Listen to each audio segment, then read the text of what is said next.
let's take a look at the top 10 list according to Akia, of the MVP candidates here early on. Of course, number one that list, I think no surprise, is Steph Curry, followed by Kevin Durant, Giannis Antetokounmpo, Nikola Jokic, and Chris Paul. So let's focus on the top 5 first, because I'm going to freak out once we go to number 6. That's Rudy Gobert. Surprised that Steph Curry, number 1? No, not really. Durant, not surprised. Giannis, not surprised. Jokic, well, you know the numbers. But to have someone like Chris Paul still doing this, heading into 2 decades playing in the PBA, is amazing to me. NBA. In the NBA, sorry. It's amazing to me that he is still doing this. Of course, LeBron is still, the king of the longevity and everything. But Chris Paul still doing point guard stuff in this day and age, it's amazing. But in terms of just the award, the MVP award, as important as the numbers are, as important as the team results are, the narrative is also very important. Yeah. And in terms of narrative, no one has a better one than Steph Curry right now. So he has all of that going for him as we head into the latter stages of the regular season. Well, definitely, because he actually just cemented himself as the greatest shooter of all time just last night. I was gonna mention that because you were wearing his jersey for Jersey Day, the best one that we all had here, admittedly. And no, I was a fan of both. Well, yes, that's but look at this Steph Curry narrative. I think Carl has a great point. Narrative is important. Does Steph really have the strongest narrative going into this one because of the milestone? Oh yeah, definitely. I mean, everyone was waiting for that day that he would beat Reggie Miller, he would beat Ray Allen, and he did it last night. Yeah. And I guess that really makes him one of the best for the MVP race this year. But next to him would be Kevin Durant, and he's actually playing one of his best seasons this year. He has his career field goal percentage at 50.9%. That's crazy. Yeah. And he's leading the scorers actually in the NBA as well. What do you think about Kevin Durant as well, placing number 2 next to Steph Curry?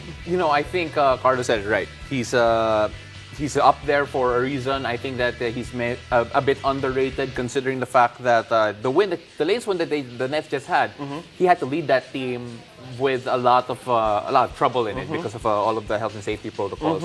And I like how you're agreeing with everything because I'm just repeating what you said a while ago. But looking down this list, so the top 5, the Chris Paul's probably the most surprising name that we have there, and then the 6, 7, 8, 9, and 10.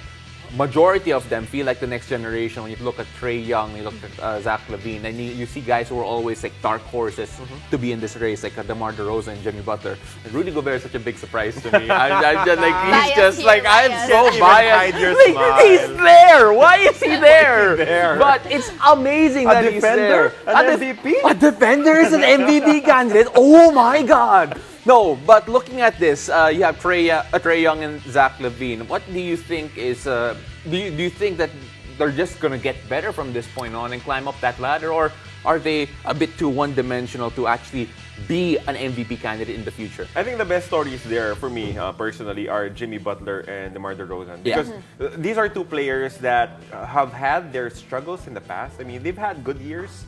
And there were also situations where they could not perform because of the composition of the team, with the way that it was coached, with the way that they were used.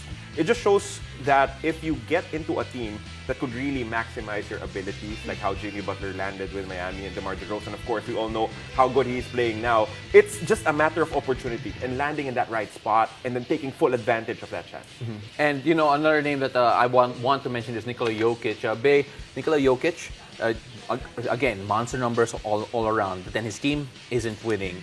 Should that change? Do you think he'll climb up that ladder? That's right. Well, currently they're 9th in the West right now. But then, being an MVP, it's about your numbers in the team. So if it's just about his numbers, he definitely should be there in the MVP race. But hopefully they get up the ladder and get up some wins so that he can have a bigger chance to get that MVP this season. Just avoid my Jazz. The Nuggets just destroy my Jazz.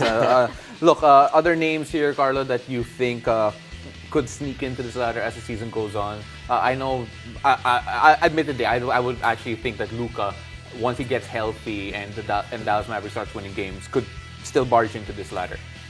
Well, you can hope that they actually get better. I mean, as long as that ankle heals up, he'll be back to 100%. He will play better, and Luka will produce the numbers. But in terms of just this early race, Yeah. it really doesn't determine anything. But you just can see that KD and Steph Curry, two of them specifically, are already separating themselves from the rest of the pack, even against Giannis. I mean, it's tough to say because of the numbers that Giannis still produces for the Bucks, but it will be, I think, a two-player race in KD and Steph. And you say that early into the season already.